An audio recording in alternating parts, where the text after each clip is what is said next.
Okay, so this is the another Boardmaker recipe that I did for carrot cake.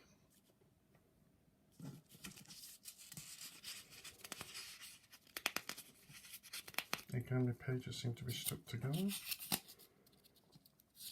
Okay, so there are quite a lot of ingredients with carrot cake.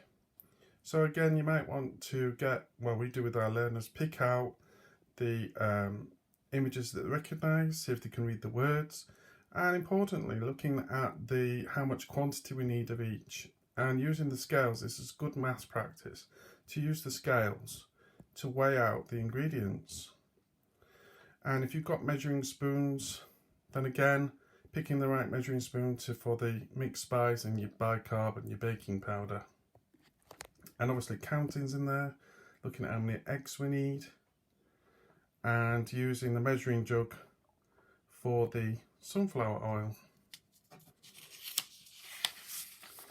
Then obviously we need the equipment, so we then get our learners to find this equipment, going in the cupboards, finding the right equipment using this tick sheet. So obviously we need a mixing bowl, a wooden spoon, a measuring jug, a square cake tin, measuring scales and a grater. Again, get your students to look at the images, see if they can recognise which one's which, and those that you want to try to get them to read what the words are as well. Okay, and then we're going to move on to the task. Task 1. So it's in 2 steps, and we're going to put the flour, the baking powder, the bicarb and soda into the bowl and mix together. Then we're going to add the brown sugar and mixed spice to the flour mix and mix that together.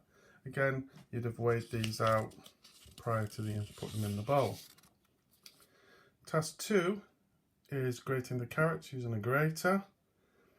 And that was task 1. And task 2, putting the eggs and sunflower in a jug and beating them together. Task 3.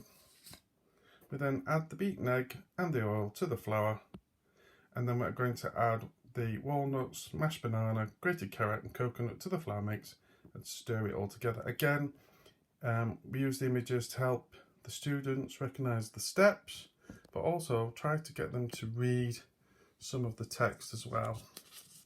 Even just looking at 4 familiar words as well. So it's good reading practice as well as math as well for weighing and measuring and counting. So then task 4, we're going to pour the mixture into a greased or lined baking tin, and then we're going to put the tin in the oven at 108 degrees for about 45 minutes until it's cooked. May take a little bit longer.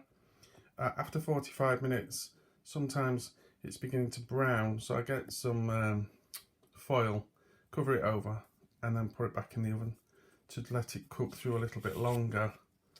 And then it won't burn if you've got it covered in tin foil.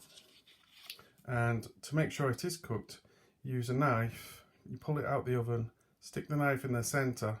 If the ingredients are still runny, then it's not cooked and it needs to go back in until it comes out without anything really sticking to the knife. That's the way of testing that your sponges are cooked. And that's it. Sorry, I didn't realise it was a blank page. So there we have it. So enjoy.